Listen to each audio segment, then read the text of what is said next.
Comenzamos el segundo bloque del programa Tripalium de este día 12 de julio de 2012 y continuamos hablando con el doctor Enrique Bucher acá en la Academia Nacional de Ciencias, que para que lo ubiquen se encuentra en la calle Vélez Sarsfield, entre la calle Caseros y la calle Duarte Quirós, al lado de la Facultad de Ciencias Exactas, Físicas y Naturales, y también al lado de lo que son los fondos de la Compañía de Jesús. Doctor Bucher, usted en su carrera profesional de investigación científica, ¿qué trabajos hizo, digamos, que nos pueda resaltar? Porque dentro de la Fundación está promover todos aquellos trabajos científicos que hayan hecho aquellos investigadores que, como decía don Federico Lenoir todas las mañanas, cuando yo me levanto, la investigación que tengo que hacer, sé que tiene que tener relación con la gente común. ¿Cuáles fueron sus trabajos que realizó? Si puede hacer una pequeña síntesis, ¿en qué áreas? Bueno, yo empecé trabajando en el área del Gran Chaco argentino, del impenetrable, cuando me fui a la Universidad de Tucumán y hice una tesis ahí durante 4 años. En esa época lo que quería entender era qué vivía, cómo vivía, qué características tenía la fauna en ese gran ambiente de los quebrachales del Chaco. Después que terminé este periodo, y no el Chaco, porque después volví, trabajé en Córdoba por un tiempo, y siempre lo he hecho, en realidad yo he tenido más de una actividad central. Trabajé con aves, en ornitología, y ahí dediqué muchos años al estudio de 2 especies que tenían conexión con el medio real, que son aves plagas de la agricultura. Las palomas, que ahora son muy populares, y las cotorras. Y en eso trabajamos muchísimo y se produjo mucha información que en este momento la estoy reconstruyendo y rejuntando para sacar un libro sobre el tema, porque las palomas ahora con la agricultura se han vuelto muy, muy importantes. Y eso no es solamente muy importante las palomas en sí, también, sino por el plomo que se desparrama por los suelos. También están todos los problemas asociados a la agricultura, a la caza deportiva y el uso de munición de plomo. Sí, hay una serie de problemas en el fondo de manejo. A mí lo que atrás de la ciencia me interesa es el manejo, cómo hacemos para mejorar o para compatibilizar la conservación con el desarrollo y ese tipo de interfaz entre la actividad humana y la ciencia.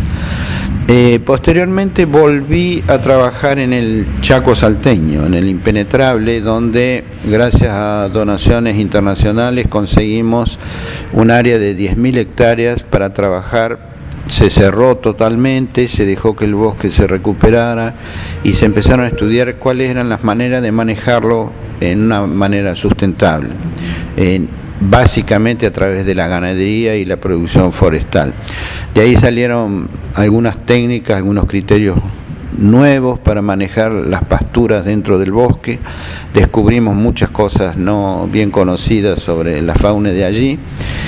Y bueno, esa etapa en realidad todavía continúa, el área todavía está cerrada y todavía se sigue aprendiendo lo que la dinámica de la fauna y de la vegetación, aunque debo decir que antiguamente ese lugar estaba en un mar de bosque que no se veía aún subiéndose a un avión, nada más que bosque, y hoy en día cada vez más es una isla en medio de un campo de sojas. La transformación que ha tenido esa área es realmente impresionante.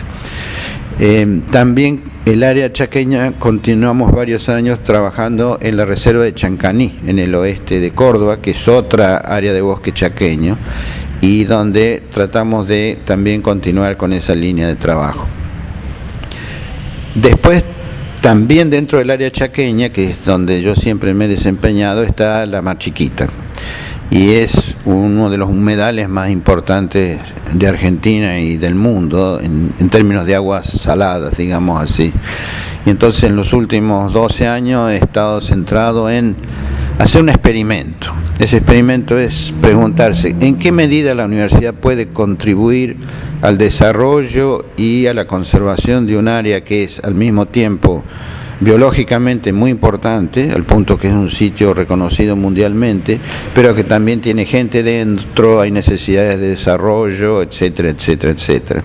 Entonces hemos conseguido ahí crear una estación biológica, la Estación Biológica Mar Chiquita, que depende del Centro de Zoología Aplicada, donde yo siempre he trabajado, de la Facultad de Ciencias Exactas, Físicas y Naturales, y a través de esa estación estamos desarrollando muchas investigaciones, muchas tesis de estudiantes, y el objetivo final es producir las bases para un plan de manejo integrado de la región, como una reserva Ramsar, es decir, una reserva de una convención internacional de humedales. La Argentina, como signataria de esa convención, tiene obligación de preparar un plan de manejo y cumplirlo sobre el área, pero ese plan de manejo requiere mucha base técnica. Por ejemplo, hay que conocer muy bien la hidrología de los ríos que aportan agua, y para saber cómo va a ser el nivel y cómo se deben manejar las cuotas de agua para mantener el sistema estable, o más o menos razonablemente estable. Bueno, el rol que estamos teniendo ahora es buscar toda la información posible, compilarla y ofrecerla a las autoridades y a las comunidades locales también, educarlas, informarlas, para que se llegue a un manejo integrado y compatible de la conservación con el desarrollo urbanístico, turístico, etcétera, y agrícola. Usted sabe, uno de los objetivos de la celebración del Día Mundial de los Humedales, que es el 2 de febrero, no me acuerdo, hace como 2 o 3 años atrás, era río abajo, río arriba, los humedales nos unen.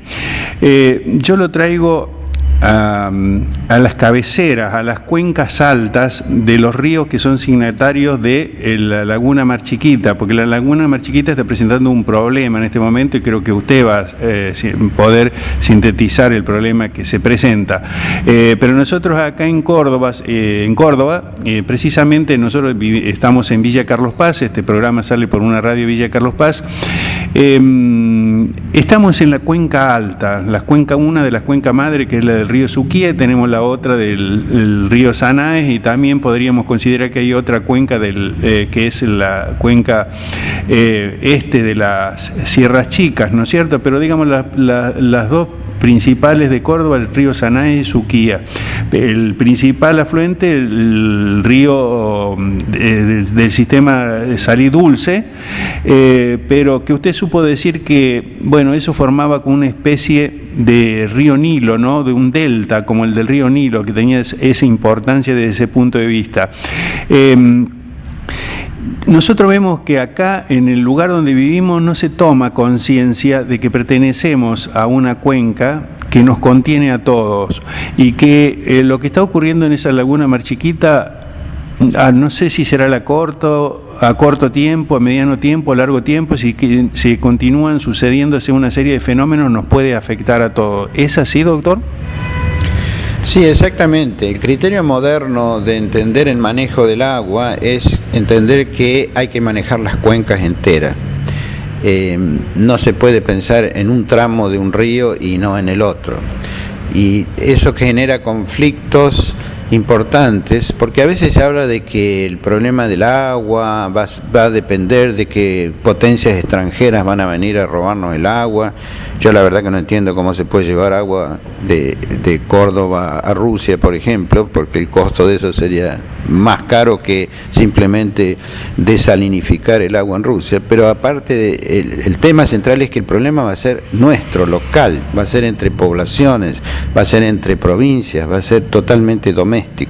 Y es ahí donde tenemos que empezar a planificar de una manera en que se consiga un uso racional, justo y equitativo del recurso.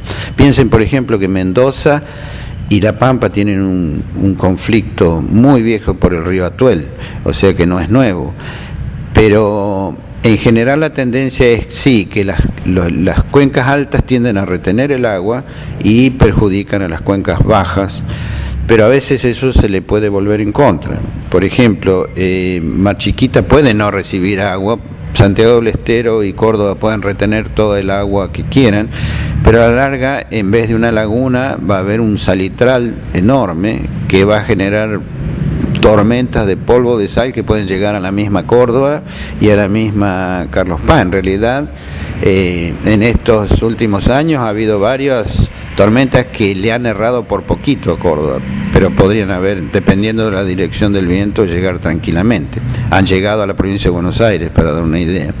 Entonces, perder de vista la integralidad de la cuenca puede no solo resolver el problema, sino crear más problemas por una serie de aspectos.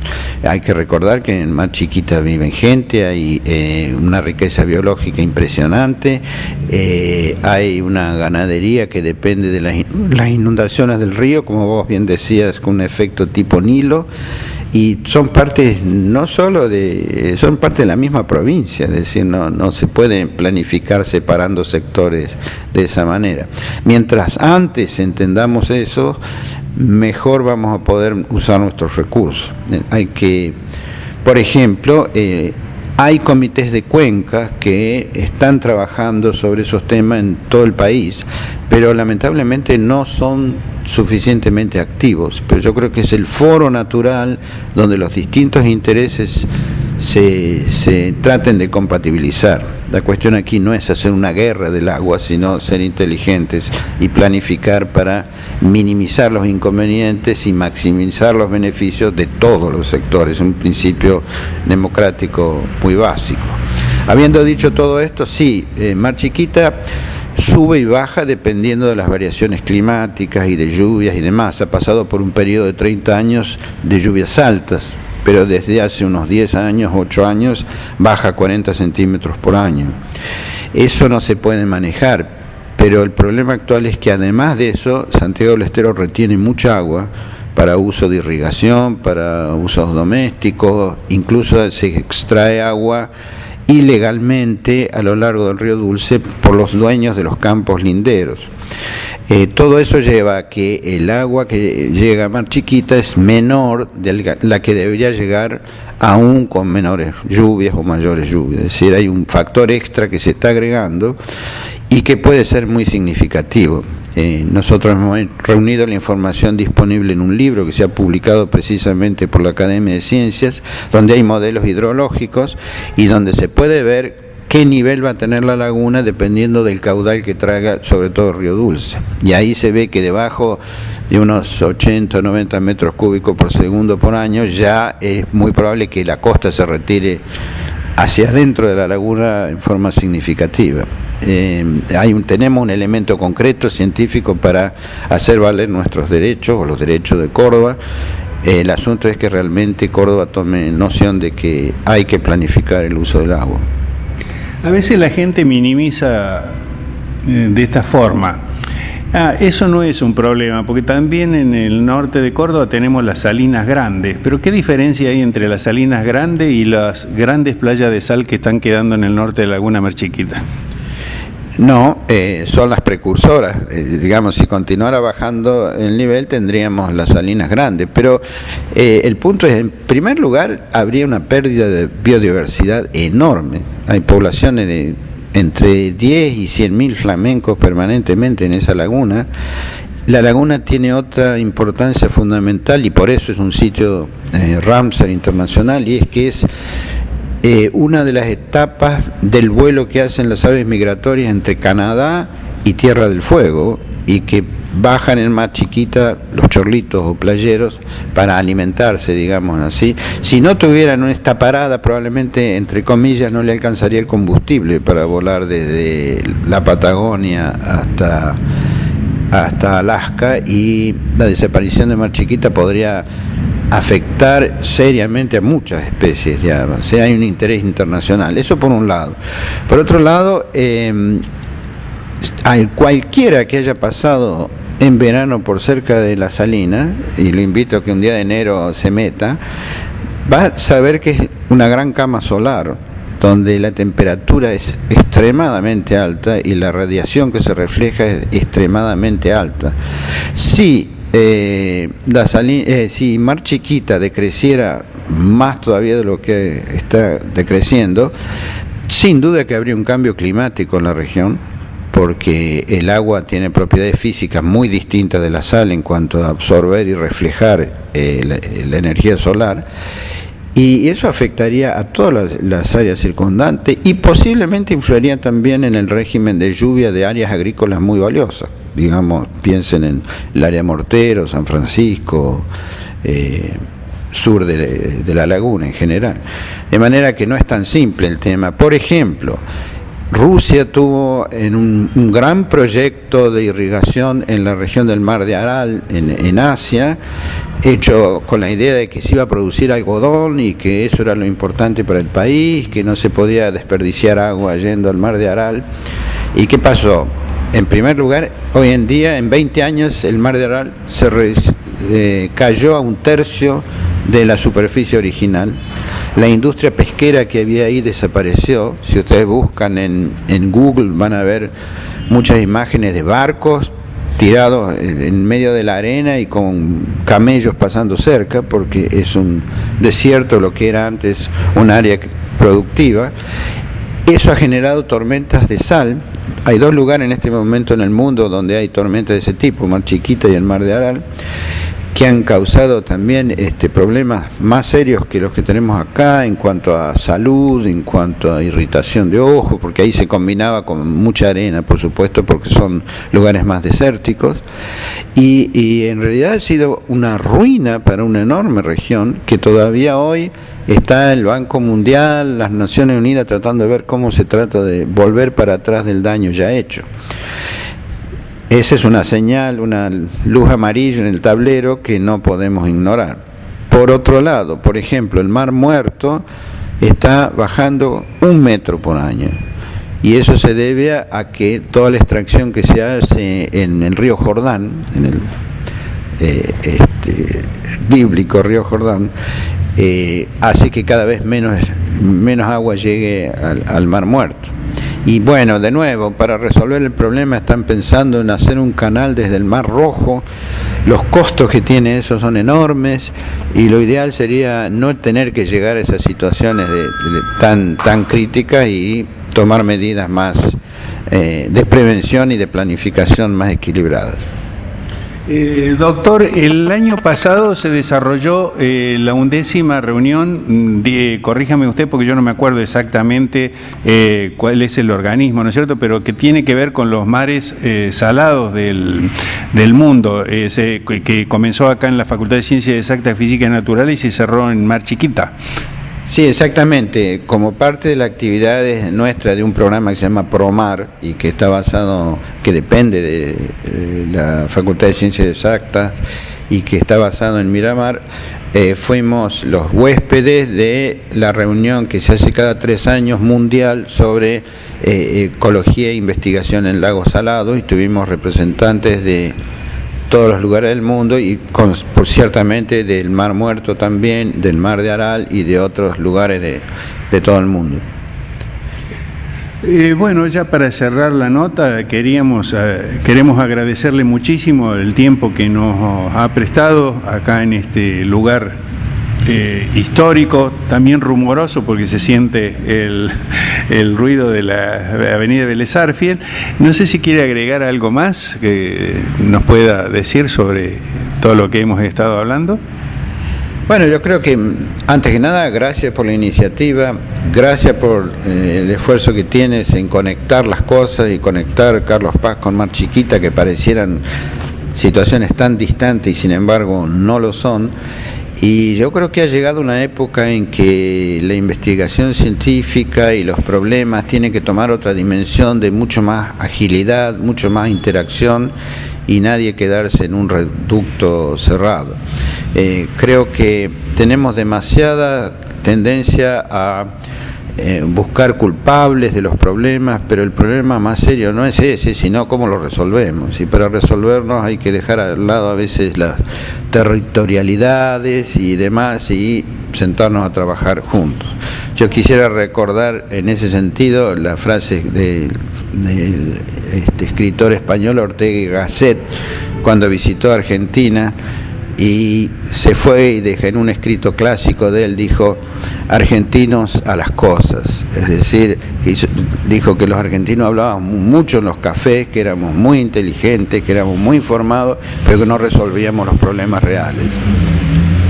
Bueno, una vez muchísimas gracias y ojalá que Villa Carlos Paz, el doctor Bucher no ha estado solamente en el día de hoy, jueves 12 de julio, sino que ha estado en otros programas de Tripalium. Ojalá que aquellos funcionarios o personas que estén escuchando el programa recapaciten sobre lo que nuestro modo de actuar acá en las cuencas altas y sobre todo la importancia que tiene la ciencia para el desarrollo de un país, ¿no? Porque sin desarrollo de la ciencia pura tampoco puede haber desarrollo de tecnología y eso tiene que ver también con la calidad de vida de la gente.